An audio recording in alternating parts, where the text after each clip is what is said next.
Assalamu alaikum students, my name is Aisha Kausar and I am lecturer at Federal Science College. Today we are going to start our new chapter, new unit, that is unit 1, quadratic equation. Okay, what is the quadratic equation? A second degree equation in one variable x of the form.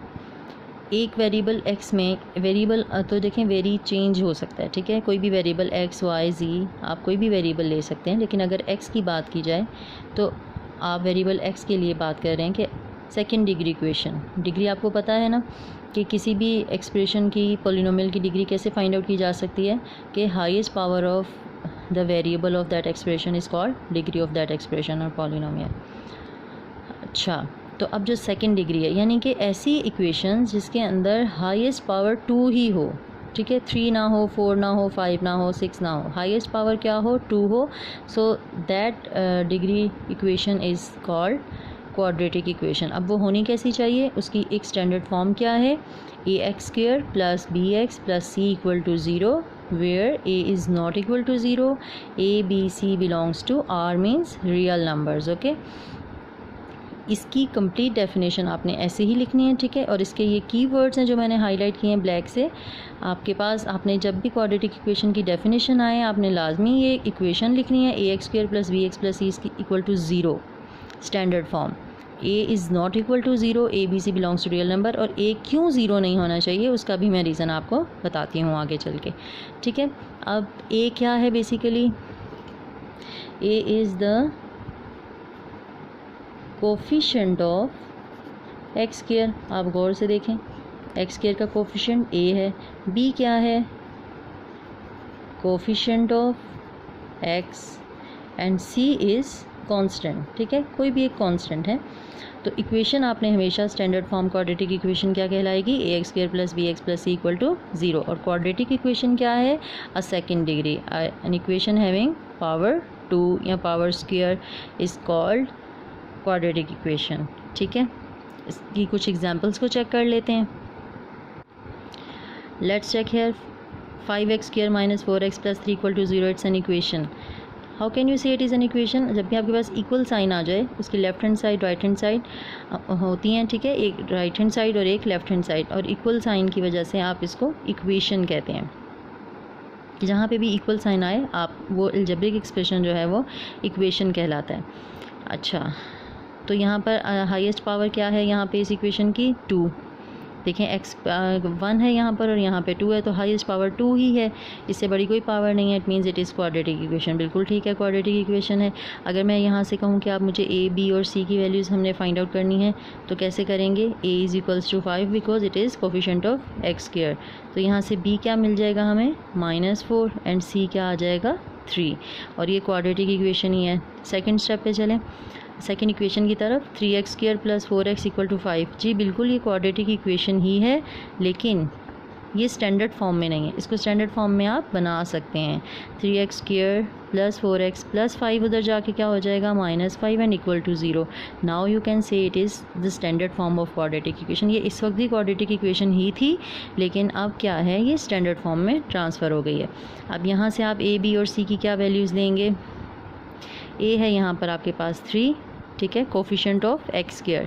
b क्या है, 4, coefficient of x, and c क्या है, -5, that is constant. ठीक है, इसकी a b और c की values आप कहाँ से फाइंड आउट करते हैं, इसकी स्टैंडर्ड फॉर्म से कंपेयर करके. अब हम चलते हैं नेक्स्ट एक कॉन्सेप्ट की तरफ. चेक करते हैं अगर c 0 हो, लेट सपोज, तो ये क्या बन जाएगा, 5x² - 4x = 0. तो क्या ये क्वाड्रेटिक इक्वेशन नहीं रही, बिल्कुल क्वाड्रेटिक इक्वेशन है. एक ऐसा अलजेब्रिक एक्सप्रेशन जहाँ पर हाईएस्ट पावर वेरिएबल की स्क्वायर हो, दैट उसको क्या कहते हैं आप, क्वाड्रेटिक इक्वेशन कहते हैं. ये बिल्कुल क्वाड्रेटिक इक्वेशन है, यानी कि c अगर 0 हो जाए तो इक्वेशन के ऊपर कोई फ़र्क नहीं पड़ता, वो क्वाड्रेटिक इक्वेशन ही रहती है. ठीक है, फोर्थ एग्जाम्पल को चेक करें. 5x² + 0x, क्या ऑब्ज़र्व किया आपने यहाँ पर, b 0 है. देखिए ना, x² का कोफिशेंट a है, x का कोफिशेंट b है, और ये तो वैसे ही c है, कांस्टेंट है. अगर b ज़ीरो हो जाए तो इक्वेशन की शेप कुछ शक्ल किस तरीके से हो जाएगी, 5x², ये तो देखें ज़ीरो से मल्टीप्लाई होकर ज़ीरो हो चुका होगा, +7 = 0, यानी कि यहाँ पर x ही नहीं रहा, x बचा ही नहीं है, ठीक है। लेकिन जब चेक करें एक्सप्रेशन को तो इसमें हाईएस्ट पावर स्क्वायर है, तो ये क्वाड्रेटिक इक्वेशन ही है। लेकिन this type of quadratic equation को आप कहते हैं प्योर क्वाड्रेटिक इक्वेशन, ठीक है, प्योर क्वाड्रेटिक इक्वेशन। इसको मैं फर्दर एक्सप्लेन भी करती हूँ, ठीक है। जब आपके पास b ज़ीरो हो जाए यानी x ना रहे लेकिन x² है, ये क्वाड्रेटिक इक्वेशन ही है। अब हम चलते हैं a, वही बात जो मैंने आपसे कही थी कि मैं आपको बताऊंगी कि a should not be equal to 0। आपने देखा कि c जब ज़ीरो पुट हुआ था क्वाड्रेटिक इक्वेशन ही रही, b ज़ीरो हो गया क्वाड्रेटिक इक्वेशन ही रही। लेकिन अगर a ज़ीरो हो जाए तो इसकी वजह से x² भी ज़ीरो हो जाएगा। इसकी शक्ल कैसी हो जाएगी, यहाँ से x² ख़त्म हो चुका होगा, 3x - 4 = 0। Highest power of x is 1, और जब x की पावर 1 हो तो that type of equation is called linear equation. तो ये तो लीनियर इक्वेशन है, ये तो क्वाड्रेटिक इक्वेशन है ही नहीं है, क्योंकि यहाँ पे x² ही नहीं है। तो इसका मतलब है कि ये ज़रूरी है a should not be equal to 0, a हमेशा ज़ीरो नहीं होना चाहिए, ज़ीरो के अलावा कोई वैल्यू होनी चाहिए। अगर ज़ीरो हो गया तो वो क्वाड्रेटिक इक्वेशन ही नहीं रहेगी। समझ में आ गई ना बात आप लोगों को, वो लीनियर इक्वेशन बन जाती है।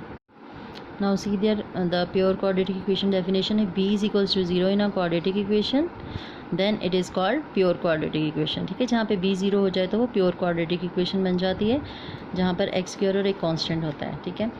Methods to solve quadratic equation, there are 3 methods to solve a quadratic equation: factorization, completing square and quadratic formula।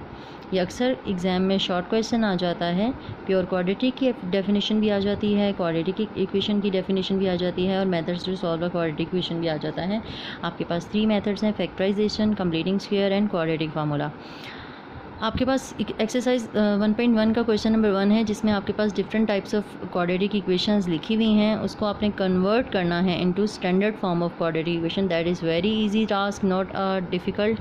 आपने इसको जस्ट बाय टेकिंग एलसीएम और by transforming the terms from left to right, आपने उसको transform करना है into standard form. जैसे कि आपके पास ये एक इक्वेशन है क्वेश्चन नंबर 2 में, एक क्वाड्रेटिक इक्वेशन है जिसमें हाईएस्ट पावर वेरिएबल की 2 है, तो it is second degree equation. Second degree equation is called quadratic equation. इसको स्टैंडर्ड फॉर्म में बनाने के लिए देखें 17x² आपके पास यहाँ पे है, तो इसको ये वाली दोनों वैल्यूज़ को वहाँ ले जाएं तो ये क्या बन जाएगा, 17x² + 32x एंड -4 = 0। आपके पास आ गई ये standard form of quadratic equation, और इसको आपने सॉल्व करना है बाय फैक्टराइजेशन। फैक्टराइजेशन मेथड आप प्रीवियस क्लासेस में कई बार पढ़ चुके हैं, ठीक है। आपको फिर एक बार रिकॉल करवा देती हूँ कि आपने इसमें कॉर्नर टर्म्स को मल्टीप्लाई करना होता है। Like you have to multiply 17 with 4 and you got 68। अब प्लस का 17 है, माइनस का 4 है, ना ही गोट -68।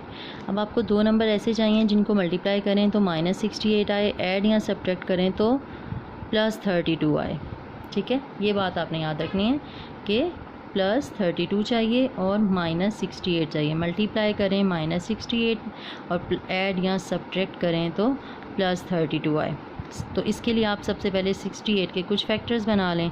सबसे पहला फैक्टर तो 68, देन आपके पास आ गया 234 68। तो आप देखें आपको 32 कहाँ से मिल सकता है, 68 और 1 में 68 और 1 को आप मल्टीप्लाई करें 68 तो आ जाता है, लेकिन ऐड करें तो 69 आ जाता है, सब्ट्रैक्ट करें तो 67 आ जाता है। ये फैक्टर हमारे काम का नहीं है।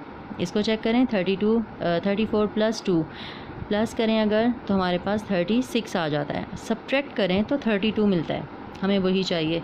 जब हम सब्ट्रैक्ट करें तो किस तरीके से हम इसको सब्ट्रैक्ट करेंगे कि हमें +32 चाहिए तो बड़े नंबर के साथ प्लस साइन हो, छोटे नंबर के साथ माइनस साइन हो, 2 के साथ माइनस हो, तो वी गॉट +32। और जब आप इस +34 को मल्टीप्लाई करें -2 के साथ तो -68 आ जाता है, ठीक है। तो हमारे पास फैक्टर क्या आ गए, +34x -2x -4 = 0। यहाँ से कॉमन ले लें आप 17x and we have got 17 + 2, ठीक है।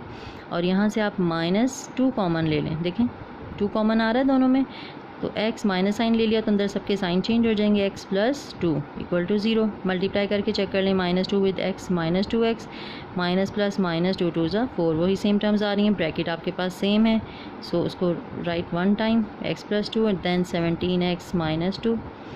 फैक्टराइज कर लिया आपने, आपके पास 2 फैक्टर्स आ गए और यहाँ से आपने वैल्यूज़ ले लेनी है x की बाय पुटिंग either x + 2 = 0 और 17x - 2 = 0। x की वैल्यू आ गई -2 और यहाँ से 17x = 2, 17 यहाँ मल्टीप्लाई हो रहा है तो इधर जाकर क्या हो गया, डिवाइड हो गया, ठीक है। x की 2 वैल्यूज़ आ गई। अब यहाँ ख़त्म नहीं होता, जब आपके पास सॉल्व का वर्ड लिखा है, ठीक है, तो आपने कुछ सॉल्व किया, इसका मतलब होता है आपने अननोन की वैल्यू फाइंड आउट करनी है, x की वैल्यू फाइंड आउट कर ली, तो इसका सोल्यूशन सेट हमेशा, सोल्यूशन सेट आपने लाजमी लिखना है कर्ली ब्रैकेट में, -2, 2/17 is your solution set, curly brackets के अंदर लाजमी लिखना है। जब सॉल्व लिखा है तो आपने उसका सोल्यूशन सेट लाजमी फाइंड आउट करना है, x की वैल्यूज़ तक आंसर कंप्लीट नहीं होता, उसको ज़रूर कर्ली ब्रैकेट्स में लिख। Now the next part of question number 2 is part 6 which we are going to solve. और ये करवाने का मकसद ये है कि इसी तरीके से आपके पास क्वेश्चन नंबर 1 के भी पार्ट्स हैं जिसको आपने पहले स्टैंडर्ड फॉर्म में बनाना है। क्वेश्चन 1 में तो सिर्फ स्टैंडर्ड फॉर्म में बनाना है, क्वेश्चन नंबर 2 में पहले स्टैंडर्ड फॉर्म में बनाना है, उसके बाद उसको सॉल्व भी करना है, तो इसलिए यहाँ पर स्टैंडर्ड फॉर्म वाला स्टेप भी क्लियर हो जाएगा और आपका क्वेश्चन 1 का जो है वो भी सारा कॉन्सेप्ट क्लियर हो जाएगा। ये आपके पास इक्वेशन है, ठीक है, इसको आपने standard form of quadratic equation में ट्रांसफॉर्म करना है। लेफ्ट हैंड साइड तो देखें 2/x - 9, राइट हैंड साइड पे आपको एलसीएम लेना पड़ेगा, x - 3 x - 4 आपने एलसीएम लिया, x - 3 से -3 कैंसिल, ऊपर आ गया x - 4 और यहाँ -4 x - 4 से कैंसिल तो x - 3। After opening the brackets आपके पास आ गया x - 4 -x and +3, +x and -x will cancel out, आपके पास यहाँ क्या बच गया, माइनस प्लस माइनस -1 ओवर, यहाँ आप नीचे मल्टीप्लिकेशन कर लें x - 3 x - 4 की, तो क्या आ जाएगा x² -3x -4x + 4 3 = 12।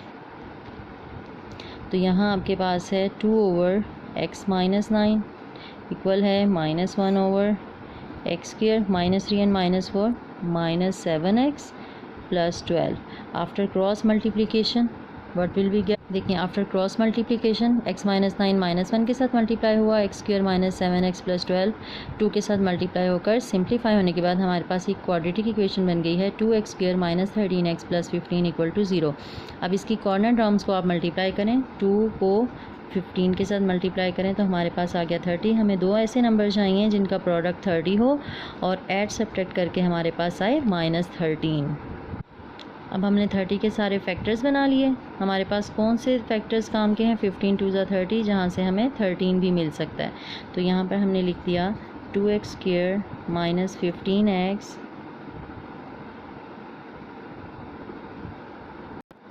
Students there is something mistake, आप ये चेक करें कि अगर हम 15 2 = 30 लेते हैं बिल्कुल ठीक है, 15 में से 2 सब्ट्रैक्ट करते हैं 13 आ जाएगा, -15 + 2 करें तो -13 ही आएगा, लेकिन अगर हम -15 को मल्टीप्लाई करेंगे +2 के साथ तो we will get -30 and we need +30, तो इट मीन्स कि हमारे पास फैक्टर जो है वो ये नहीं ये वाला है 3 10 = 30, ठीक है। उसका मैं अभी आपको रीज़न बताती हूँ, -3x -10x + 15 = 0, -3 एंड -10 को जब आप मल्टीप्लाई करें तो +30 आता है। अब इसको फर्दर आप सॉल्व कर लें, आपको क्लियर हुआ कि मैंने 3 और 10 क्यों लिया है और 15 और 2 क्यों नहीं लिया। 3 10 = 30 तो आ रहा है, लेकिन हम मुझे +30 चाहिए था और यहाँ पे -13 चाहिए था, तो -3 एंड -10 मेरे पास -30 और जब इनको मल्टीप्लाई करें तो +30। यहाँ से x कॉमन ले लिया इन दो टर्म्स से, इन दो टर्म्स से हमने -5 कॉमन ले लिया, तो दोनों ब्रैकेट सेम आ गई 2x - 3 और यहाँ पर आ गया x - 5 = 0। उसके बाद अब आप लिखेंगे either 2x minus 3 equal to 0 और x माइनस 5 इक्वल टू 0। यहाँ से आपके पास आ गया x इक्वल टू 5 और यहाँ से आपके पास आ जाएगा x इज़ इक्वल्स टू 3/2। तो यहाँ पे बात ख़त्म नहीं होती, आपने इसका लास्ट में सोल्यूशन सेट लास्ट में लिखना है, दैट इज़ 5 एंड 3/2, दोनों वैल्यूज़ के दरमियान कोमा और कर्ली ब्रैकेट्स के अंदर आपने लिखना है। डायरी आपकी क्या है, solve question number 1 and question number 2, exercise 1.1। Take care and अल्लाह हाफिज़।